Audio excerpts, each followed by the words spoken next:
Hello everyone and welcome to the latest Aspire and Travel Weekly webcast as part of our Road to Recovery series.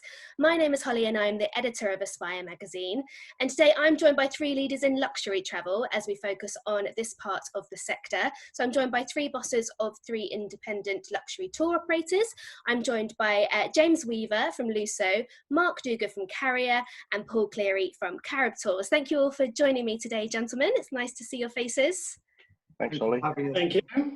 Right, so let's get cracking. It's got a lot of ground to cover today, but I guess a good starting point would be to go back to what feels like a million lifetimes ago, life before coronavirus, and what each of your businesses were looking like and what your expectations were for your business for 2020 ahead of the pandemic hitting. So Mark, let's start with you. Wow, definitely not like this. I'll tell you that.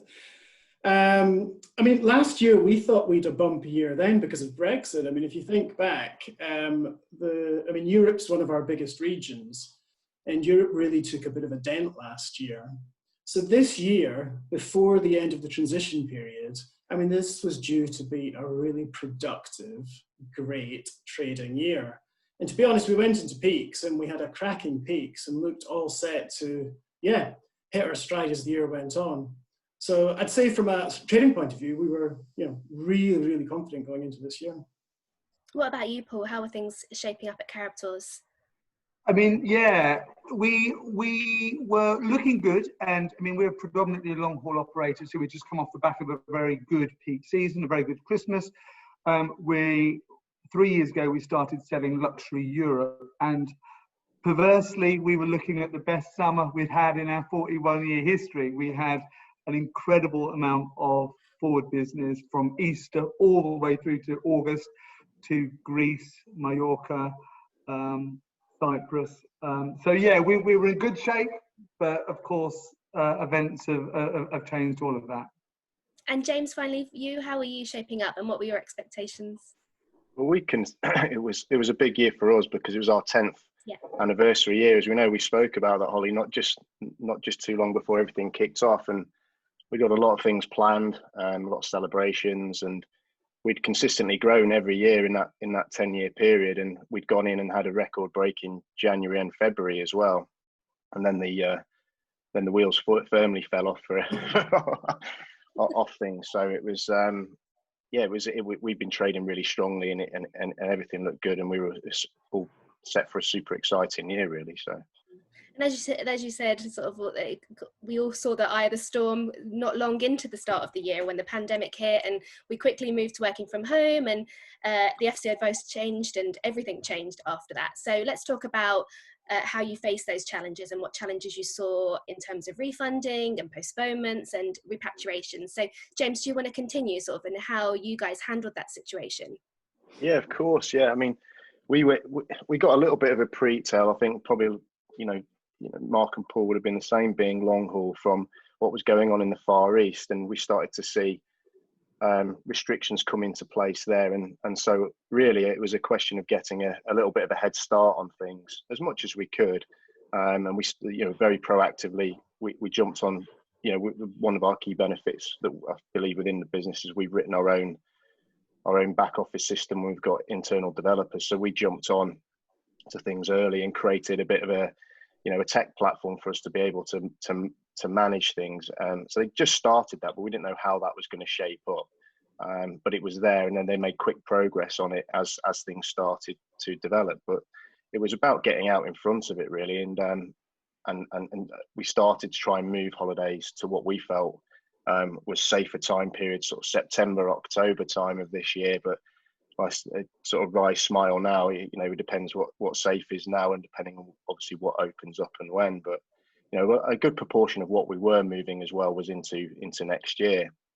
But then I think it's fair to say, and I'm sure Paul and Mark would agree, that it then became, once that 30-day FCO advisory came into place, it was a tidal wave that came forth from agents, and in terms of wanting to find out about the holidays. And whilst we got a bit of a head start, it didn't really prepare us for what was coming.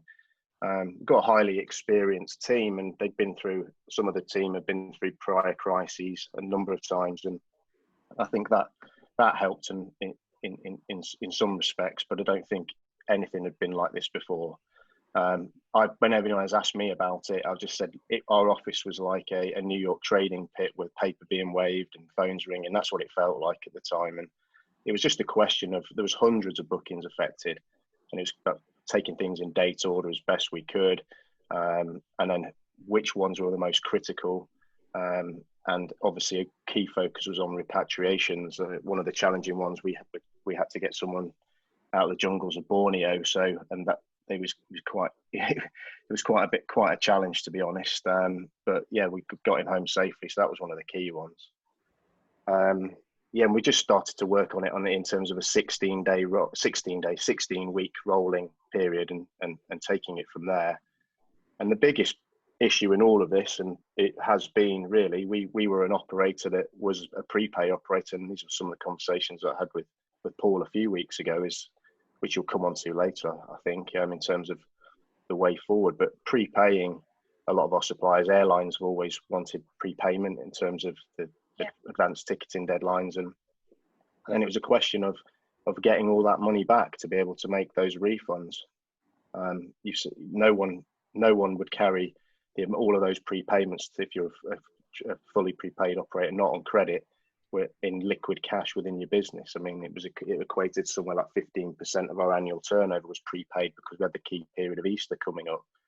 So then it was a question of how fast we could get that back.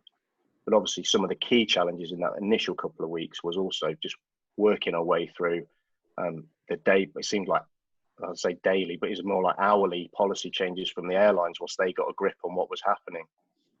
So yeah, it was key challenges, but really, we were starting to make refunds, I would say, just inside that 2-week window, but they were only the start of it, and that was by no means, we were not all of it.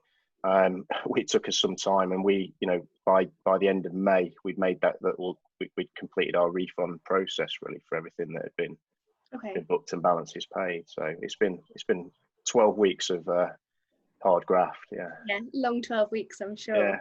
Mark, what about you? How have things been at Carrier? Well, would you believe that just before peaks, the end of last year, we had just reviewed our crisis management procedures. Good timing. And the irony is, as a business, of course, for us, we never really deal with the volumes that you would have a whole plane load of clients or a coach load. So, we always joke to ourselves that, the sort of emergency procedures required on that scale weren't really appropriate for our business, but we did it anyway, and thank God we did.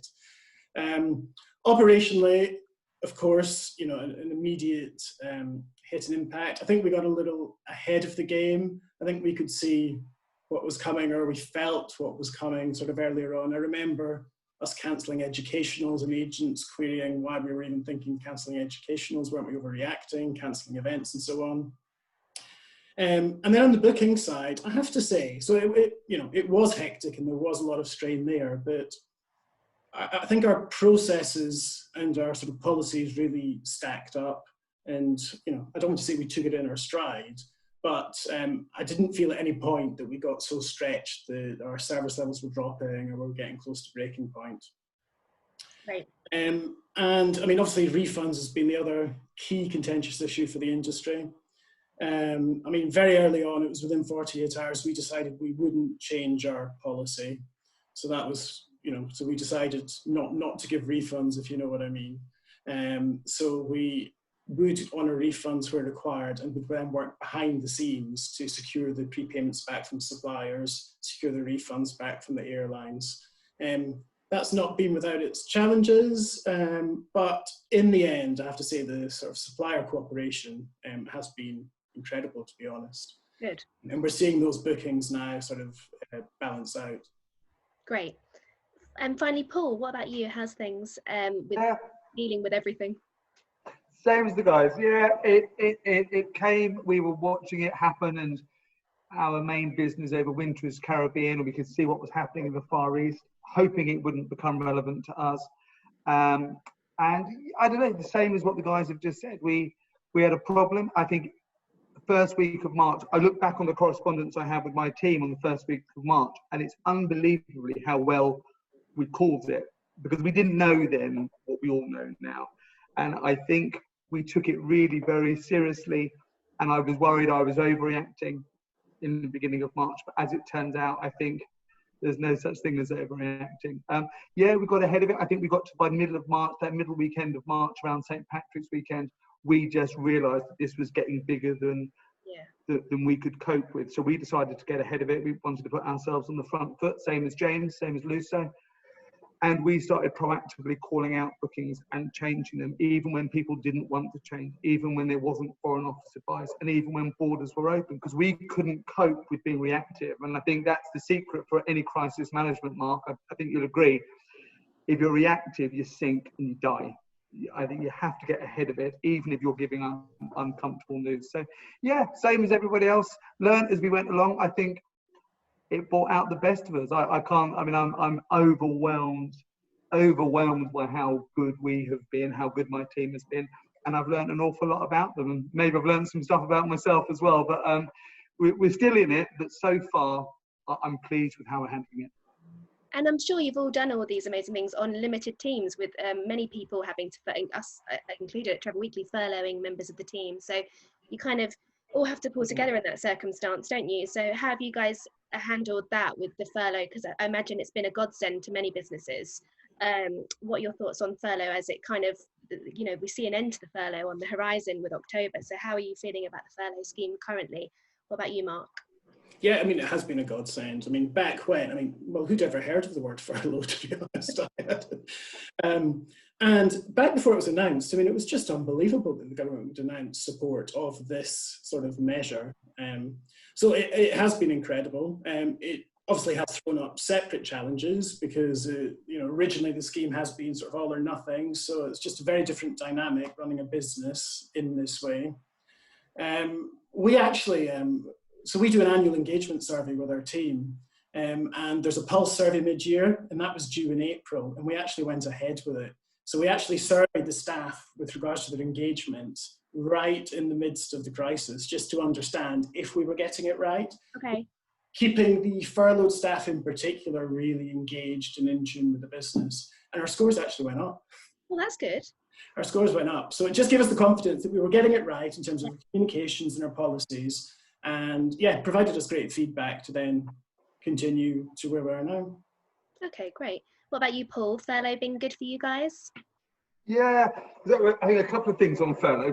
First of all, it was a godsend. It's a godsend to any business to have the government step in. And, I don't know if it's fashionable to say it anymore, but the government has helped us a great deal through this crisis in many ways, not on quarantine. But I think that the trouble with furlough is it's incredibly tempting to save that amount of money, but equally we're all running very high touch, of course, luxury businesses, and it's all about that service. And I think what I was very keen to do was not cut so deep that we couldn't service our clients and our agents as well. And I'm sure it's the same for LUSSO and Caribtours, because I hear such good things about how you've handled yourselves during the crisis.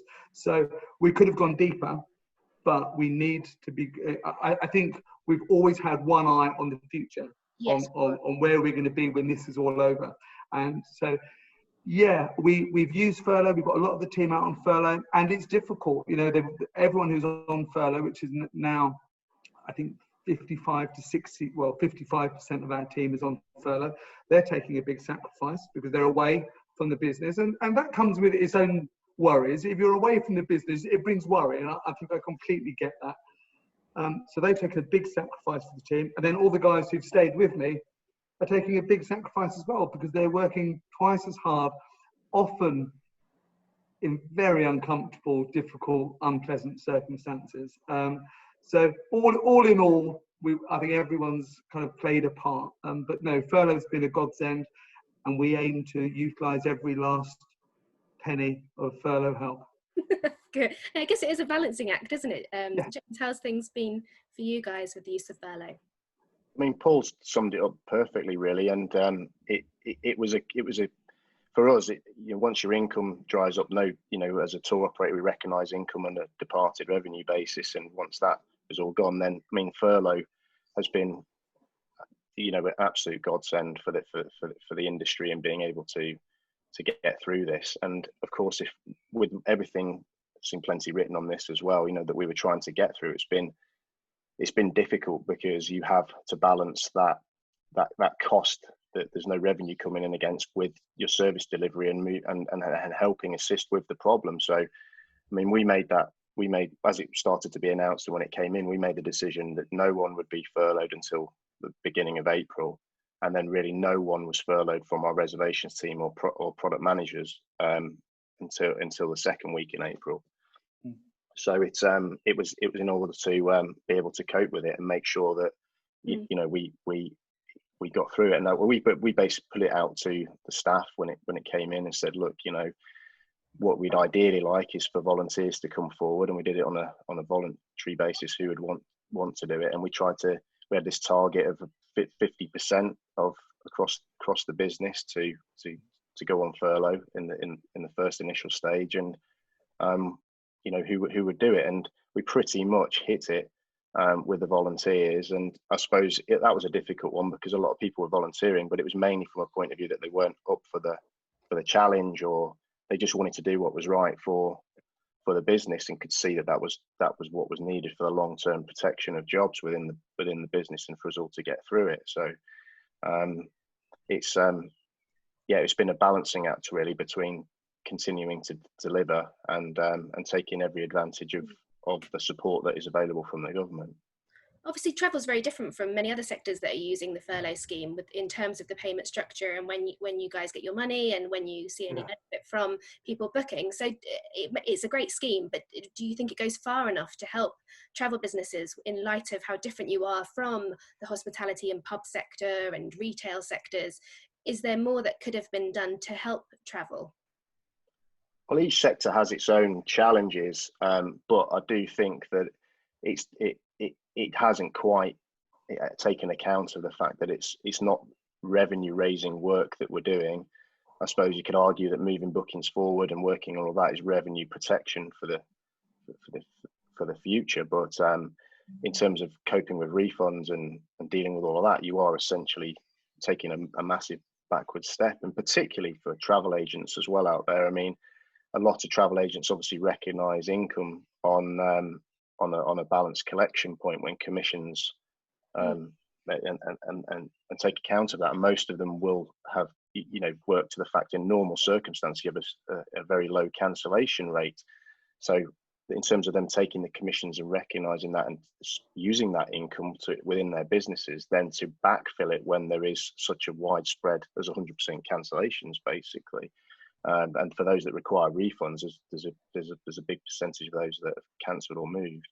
But so it's making up those amounts. So in the midst of working, trying to deal with it all, and so it just feels to me like, I suppose there's been so many challenges for the government, you know, to get their heads around. But I do think that they've, in many ways, I mean, that's a long topic to cover, but not quite grasped the intricate challenges of travel. Yeah. So it's been a huge benefit to us all. But I do think, a cinema or a coffee shop, once they can open up again and they can welcome back in and the restrictions are lifted, they can recognise income again, where our income maybe comes down the line.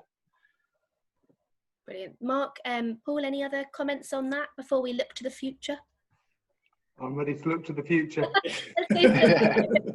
Positive. So let's look ahead to what you guys are seeing, what's on the horizon, what your expectations are, knowing what we know now and where we are. Obviously, we don't know everything because there's still, like you say, we probably don't know a lot actually, but let's try and figure it out and see where we are with things. So let's look ahead to the future and where you think you guys stand at the moment and what your expectations are for the rest of the year in terms of travel. Are you expecting travel to happen this year? Are you seeing bookings for this year, or is it all looking ahead to 2021? Mark, let's start with you. If you'd asked me the question 3 weeks ago, you'd have had a different answer. So Interesting. all the inquiries we were getting until 3 weeks ago, and when I say all the inquiries, I don't mean to overinflate the number. The number we were getting were all for next year. Okay. Next year, and it's almost as if COVID wasn't happening to these people in their awareness. It was almost just business as usual, you know, in terms of what they were looking for. That switched 3 weeks ago, and each week since then, the number of inquiries for this summer has steadily risen. I say this summer, right the way through to October half term. So again, I don't want to overstate the numbers. They're not back to the level that we would normally expect, but there is demand there for people to get away this summer. That's great. So in terms of, that's our job now, to ensure that we can get them away in a safe and enjoyable way. So obviously, to date, we've been hindered with, quarantine air bridges, lack of air bridges, FCO advice, and so on. We're at that tipping point now.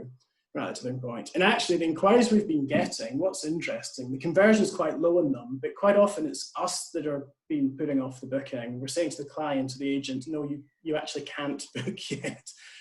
We've got some further hurdles to pass before we can actually confirm that booking.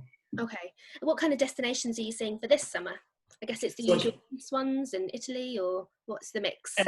So again, that's been a huge change. Just a few weeks ago, the trends that everyone had been speculating about, such as clients looking to be in more remote locations, to socially distance, to have real concerns about how they're going to travel through the airport safely and comfortably and so on. We weren't really seeing that on the forward business for next year. That has changed in the last 3 weeks as well. Okay. Given the time of year, it is predominantly Europe that we're seeing, but it's not resort villas, standalone villas, private yacht charters, not just one or two, but like consistently coming up as trends on the phones. That's interesting. What about you, Paul? Are you seeing many bookings for this summer, knowing that you have your Europe program, and then I guess into the Caribbean for the winter? How's that looking? Yeah, so similar to Mark, the last few weeks there's been a change of mood, and I wouldn't overstate it either, Mark, because I kind of think that it could be pulled away from us at any moment. But there's been a change in attitude. We've been doing some steady forward business, and by that I mean 2021. We've been doing an awful lot of forward business the last 5 weeks. Now I don't want to overstate that, but we've been amazed that people are just booking ahead. So our forward figures are looking great. We're at this crunch stage now, where it's, as we're talking about, we're having this conversation at the end of June, but it'll be broadcast maybe in the first week of July. But we're just getting to those people who don't want to relinquish their summer bookings. Yeah. That we've still got them on the books for August. I told you already we were having a very good August, and we've taken a number of bookings for August, which our view is, if we can take them and we're taking them with a lot of reservations, and there's a no quibble guarantee, and there's full refunds on promise, and balance payments will not be due right up until before departure. But I don't really care. We've written off this year. This year is an abject disaster, whether I get a handful of bookings come through or not now. It won't make any fundamental difference. So if we can get a few bookings, I'll be delighted, and we are seeing demand. But all of our sites are on, well, for us, October onwards. Okay, interesting. And what about you, James? With us being just a long haul operator, when we went into this, really, I think we thought the autumn at the earliest anyway. So we cleared the budgets out and put a big fat zero in there. And so really, our expectations are towards September.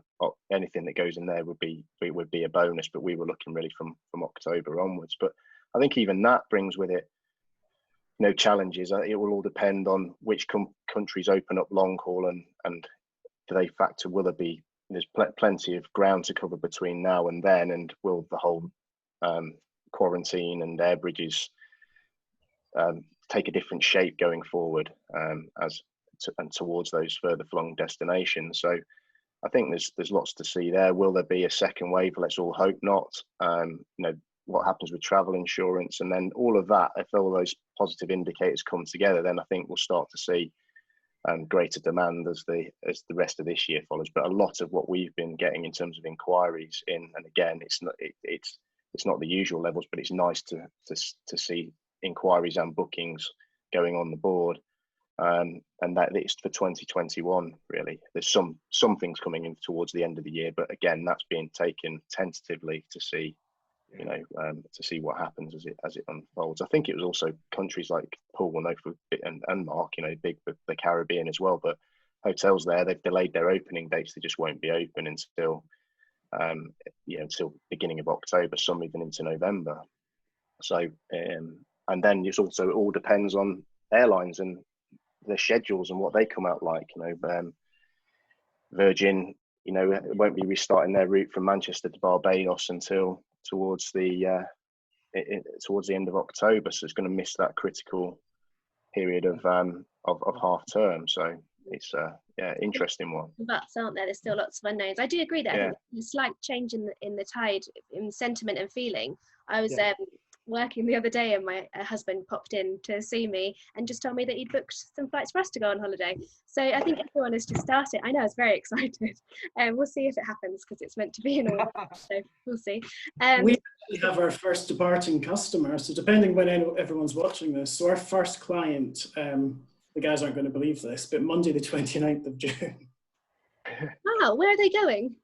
So it's a client based in Switzerland, is the thing. So they're not leaving from the UK, they're driving down to Puglia. Oh, nice. So when the consultant took the booking, alarm bells rang in every department internally. Everyone phoned her to check what the I tell you, if we got a booking to travel this Monday, I'll be driving them to the airport, I tell you. It'd be nice to have some customers that are actually overseas, isn't it? Like, be a strange thing. It's almost like we've forgotten how it is. The nervousness within the business about this client traveling, when normally, of course, that's what we do. You do, of course. Oh, well, I look forward to hearing how that goes. I'm sure it'll all go swimmingly, so that's great.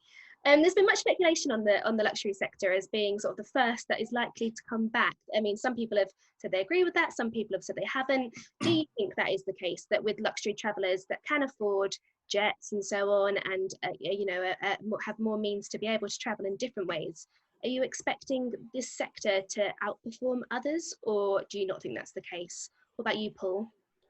I certainly hope it's the case, and I think all logic, if you just study the behaviour of how people are approaching it, it would make sense. It would make sense that they will be coming back. And I also think if you just look at Carrier, LUSSO, Caribtours, operators who do what we do, I think there's a real opportunity for the future. I mean, genuinely, it's a huge opportunity. If you just look at how some of the other companies, but for all of us on this call will have friends who booked independent arrangements to Europe this summer. They will have booked their villa through Airbnb, their accommodation through Airbnb. They would have booked their overnight stay in the city on booking.com. They would have booked flights separately. Ask them how much trouble they're having getting their money back. Yes. I'm telling you now, they're having a terrible time. So I think luxury has got I think the luxury operators that I've been observing so far have had a very good war. I think they've approached it in the right way, and they're looking after their agents, they're looking after their customers, they're doing the right thing. And I think luxury has a real opportunity to be in pole position for 2021. I mean, I hope that's the case, but I would imagine that will be the case. What about you, Mark? You must be seeing a lot of potential new business, knowing how well you've handled it, I would imagine. Are you seeing new agents coming to you guys with luxury clients? And is that a sign that this sector will be first to sort of bounce back? We are seeing a good number of new agents coming on, actually. I mean, it would make sense that the people with the most means will find it the easiest to travel. There were those stories right at the start of lockdown about celebrities and, ultra high net worths jetting off to Pacific Islands and the like, to see out lockdown there. So with, access to those means, you would assume it would come back first. But it's come up several times now in conversations I've had with agents that age is a critical thing here. So no matter how much money you have, if you're in an older age bracket or have concerns about your health, that's not necessarily going to encourage you or compel you to leave this year. So I think there are factors this time that transcend just money and means. Yeah, that's a really good point, actually. James, what about you? Yes, I'd agree with Mark on that, Holly. I think, as has been firstly, as been shown in the past, I think luxury has always shown to be a very resilient part of the sector. We're dealing with a smaller number. It's not huge volumes. It's lower volume, higher value, and obviously then high net worth individuals just have that degree of resilience to weather economic shocks and so on. And I think this time round, though, I think there's a huge amount of businesses that have been affected, and I think it will be a question of politically, do those businesses and business owners want to be seen to be travelling on fancy holidays whilst their staff, they've had to let people go, or they're obviously furloughed and getting through this crisis. So there's some and the age thing is a big thing as well, and people's appetite to risk, and they transcend that economic decision making that normally the luxury market and the high net worths are resilient to. But I do think that would apply to every sector, and I think then if you take the monetary side of things out and those other decision making criteria will apply to other sectors of the market as well. So I'd like to think that it will bounce back. It just might not be as quick as or as in full for a period of time until that it dampens down with people and they get more comfortable with the risks associated with travel. Okay. Are they asking about, in these customers that you are seeing coming through, are they asking about cover and insurance, or have they got more concerns around flexibility, and what demands are they requesting of you guys in light of future travel, in light of the coronavirus, and knowing that some people have had their plans scuppered and their refunds scuppered, in some circumstances they're still waiting. Obviously that's not the case with you guys from what you're saying, but what is the thoughts on there? What demands are they expecting from you guys? What about you, Mark? Exactly as you say, they're asking about flexibility. What exactly are the terms and conditions that they're signing up for? And what if I have to go into self-isolation? What if I catch coronavirus before the flight? What if I catch it while I'm overseas? Okay. So it's exactly those scenarios, really quite detailed, specific scenarios. Adds a lot of work for you guys, doesn't it, if you're having to do that on a sort of every call basis, that every single booking is going to have a lot more legwork, isn't it? An agent's going to have a sort of need your help even more, I guess, when supplying that information. Exactly. It's much more complex. I mean, the complexity now that's involved in the inquiry process, absolutely. Yeah, of course. And Paul, you mentioned that you'd pretty much written off this year, and if you get any benefit from this year, then it's only a good thing.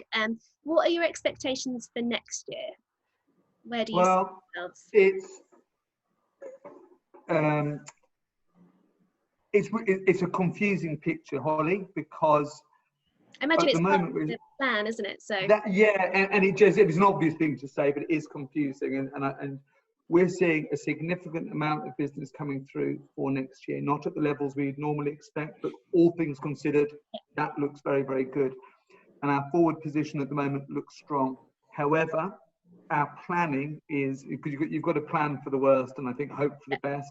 So our planning and our budgeting would be on us shrinking by maybe as much as 30% next year.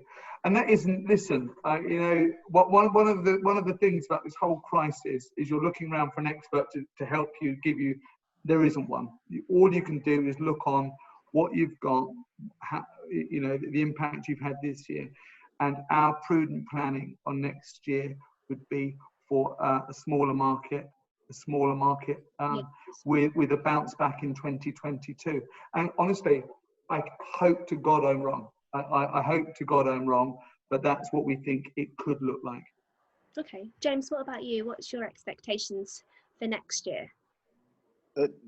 Very similar, really. I think the picture could dramatically change depending upon many of these factors, and I think all we've done is be very sensible about things and run budgets now into next year that account for different scenarios. So anything from 10% shrinkage up to 50%, and what that looks like within the business, and then what we need to do and what we need to do to get through it. And because it's undoubtedly things are going to rally and the market for travel will come back. This isn't. I very much doubt it's going to continue through for years and years and years. I think it will come back, and this crisis will abate at some point. But I think it's going to be we're in it for the long haul really, rather than looking like, oh, it's all going to be fine come Christmas. We'll hit January next year and everything will be back to normal. I don't think so. Somehow, maybe I'll be proven wrong. We all hope, but I suppose it will. Plan for the worst and hope for the best. Yeah, absolutely. What about you, Mark? Very similar to the other guy, so nothing particularly more insightful to add. Modelled out very similar sort of scenarios as well. Yeah, okay. Let's talk about agents and the relationship that you've got with the trade. We've touched on it a little bit earlier. So how has your relationships with agents been through this process? Mark, you mentioned that you've seen some new agents get in contact, which is great. So what are you guys seeing? And I guess that relationship with that agent is sort of has probably for some operators been tested, but it's a good test if you can come through it and showcase how great you are and how good your business has been handling it. So Paul, how have you guys been dealing with the trade, and sort of where are you now with your relationship with trade? I imagine it's probably stronger than ever. Well, yeah, you hope so, right? I think for us, the agents have had a really tough time. I think this has been a horrible time to be a travel agent, and especially in our sector, because they're face to face with those clients. Virtually all of our business comes from agents. So if we think we've had a tough time, those agents have been very much at the forefront of this battle. And I suppose the agents will say how well we've done, but I think all we have done is everything that they would expect of us. We've communicated, we've been honest, and we're not a pushover. We've made no bones about the fact when it was relevant in those dark days of April and May, we weren't looking to refund. Yeah. We were desperately trying to protect our earnings and our cash and their earnings and their cash. And I think we worked with our agents in a real spirit of partnership to achieve that. And we achieved it in 70% of the cases. And in those cases where we had to give money back, you give it back without quibbling. So we've enjoyed working with our agents. I think they've had a really tough time. The high street has been closed down for the best part of 3 months, and there's been an awful lot of worry out there. Yeah, fear, hasn't there? A lot of fear about business, and understandably. But I think all of this adversity, I think will have brought us a lot closer together with the agent that we work very closely with, and I'm sure the guys will say the same. Mark, I know you wrote a piece for me, actually, didn't you, for Aspire, about the role of an agent and the importance of the agent and how they should value themselves. So I know you had a good reaction to that from your key partners. So how important is that an agent sort of stands up and is very proud about and the value that they offer to a consumer, especially in light of what we've been through? Exactly. I hope this is a turning point, really, to be honest. So, I mean, God, the agents have been to hell and back, but they've been there, they've been available, they've shown empathy, they've been flexible, they've done the best for their clients. I mean, Paul referenced people that have DIY'd it with Airbnbs this summer. They've not had any of that service or experience. So, hopefully, the reaction I had was sort of, it was almost like a rallying cry I put out there, and there was a really strong reaction to it. People going, yeah, actually, I do believe in that. And some people have said, actually, they will look to remodel their businesses moving forward. That's interesting. Different kind of client base, command more premium for their service. That's great. Yeah, so hopefully some good comes out of all of this, and people can appreciate that. What about you, James? How have your agent relationships been through this? I think really strong, Holly. I mean, we only deal with agents, and I think some of what comes across and what's enabled us to in this crisis to really demonstrate, we're owner-run business. You can get through to all levels of the organisation and speak to us directly, we really take things personally. And I think as a business, it's for those agents that we're dealing with in those early weeks where I said that it was, what the office environment was like. I had staff members in tears, and it was the reason why they were in tears was because of the pressure. They knew that when the agents were coming on talking to them, if it was someone that they were great friends with, that agent was in tears, and the whole weight of the whole situation, it was about working through that together. But we're very lucky. We work with some exceptional agents and very in common agents with Paul and Mark, and they're very experienced, and they've been and got to remember they were on the front line dealing with the clients and that confusion and it was just all about communication, and it wasn't easy to get that that consistent communication into them, because it was coming into us and changing. As we said, the airline policies were just all over the place to start with. It was very, very difficult to get on top of it. Whereas that became clearer, then it's been a lot clearer process to manage. And I think we've seen it because the greatest way that we've grown over the years is agents talking to each other and saying, this is who I use and the reasons why. And yes, we've picked up a few new ones coming from us, or agents that worked with us before and said, the way that you've dealt with things through this crisis, I definitely want to strengthen my relationship with you going forward.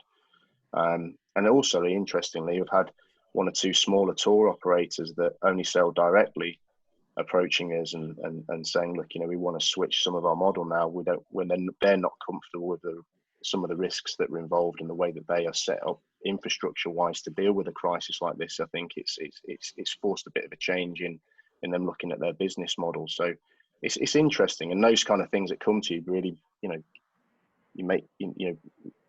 where there's been so many days where we've all, I'm sure, been thinking, where's this going, and how we get through it, that now we're getting some of these positive outcomes from everything, and it's it really gives you that motivation to keep digging deep. Yeah, brilliant. And I guess there'll be lots of opportunities for some as well, won't there, in terms of what they can do with their business. Like you said, there's an opportunity for you guys with luxury and agents focused on luxury. So if we look at, Mark mentioned change that some of his agent partners are looking to bring into their business. What change do you think could come as a result for the industry, not just for your businesses, but do you see a change in the way payments are taken, or all this flexibility, or the way anything operates from a consumer point of view?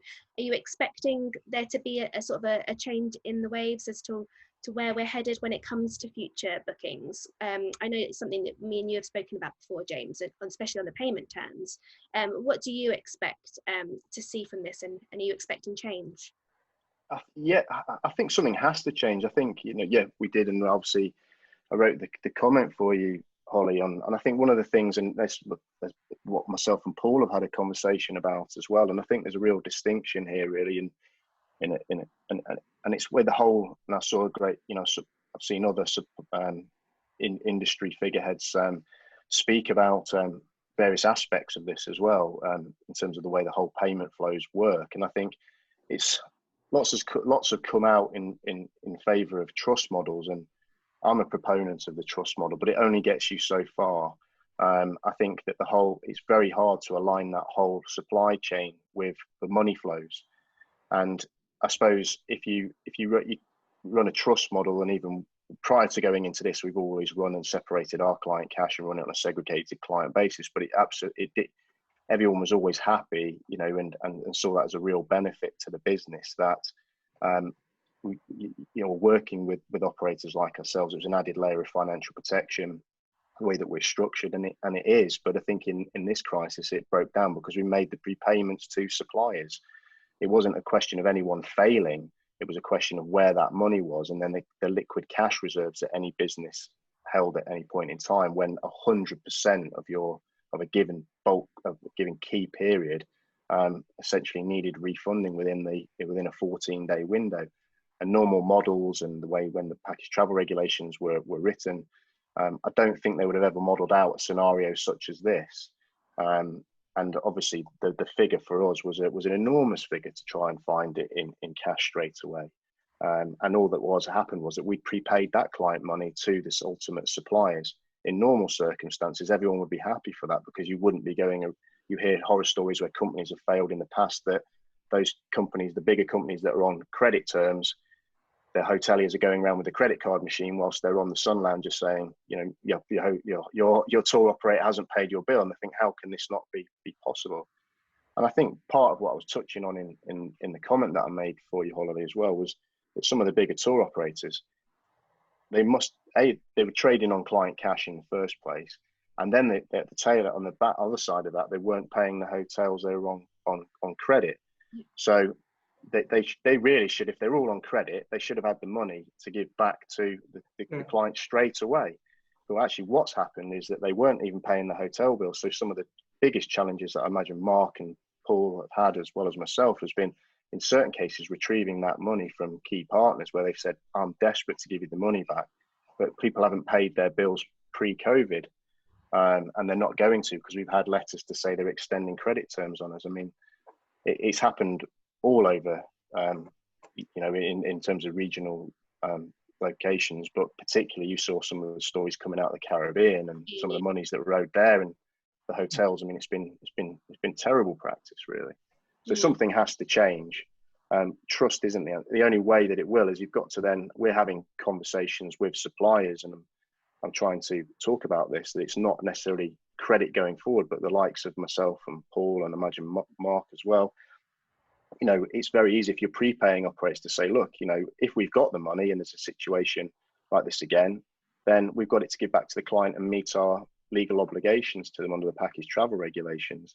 If it's gone forward, you've got the same situation again in a pandemic crisis. So it's about where that cash is, and it's going to be very hard with working with hotels, and particularly, I mean, it's very hard to turn around to an airline when you're our size and say, oh, I'm not paying you till they fly. It's not going to happen. So something needs to change. It needs to be industry led as to the protection of those money flows, not just from a failure point of view, but where it is in the supply chain at any given point in time.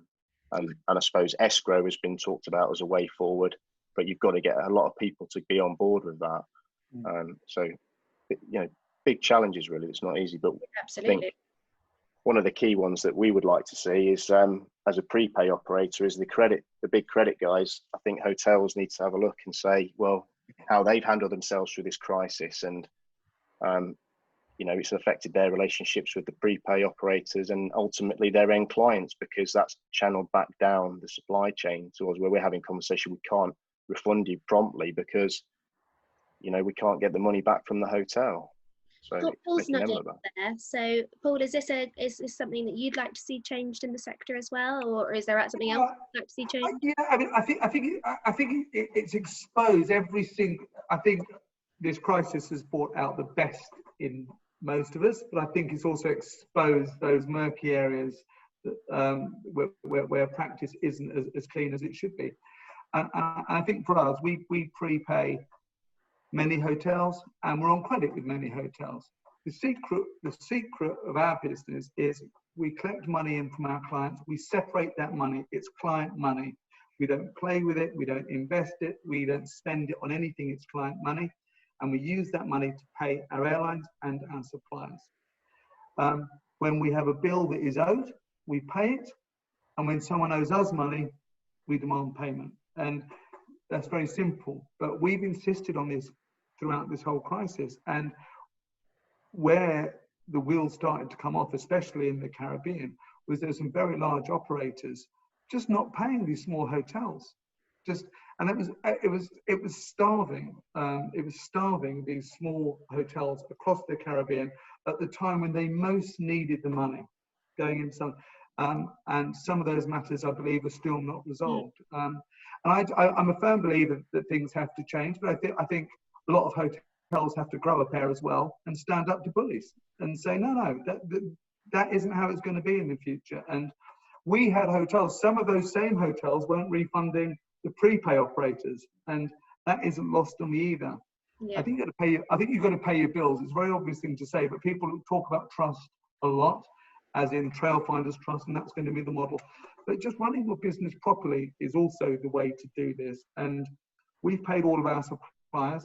Don't get me wrong, I haven't paid any of them early, but I paid all of my suppliers when they're due. We've refunded our agents the money they're owed when it's due. And that's how you're meant to run your business. And I think where the wheels started to come off was when people stopped doing the right thing. But yeah, James is right, there needs to be a change. What about you, Mark? What are your thoughts? It doesn't have to be on the same change, but is that something you'd like to see change in terms of, or do you expect change from the payment structure, or what else would you like to see? Well, I guess we're somewhere sort of in the middle. We've talked about sort of prepayment operators and the big credit operators. We work predominantly on credit, but obviously they're a smaller operator. And we're one of the guys who did pay their bills. We've not withheld any payments. So actually you can see the impact that's had because everyone's been stung in this. So we now have our suppliers who we've worked on credit with for years and years, decades even, now seeking to impose prepayment on us. So actually moving in the other direction. because they have been stung as well. I mean, it's all incredibly confusing. As to where it goes, who knows? I mean, I guess we need to remember the customer always, you know, is at the heart of this. I'm not sure the customer necessarily cares or, you know, demands visibility of where their money is at supply chain. It's just, we're going to use the trust word again, but not trust as in a trust, but the conventional use of the word for trust. Yeah. They just need to trust in the brand that they've placed their money with, really, that should things go wrong, they'll get the money back. I think everyone agrees that it's just doing the right thing, isn't it? So, yeah. Exactly. That's always the answer, Holly.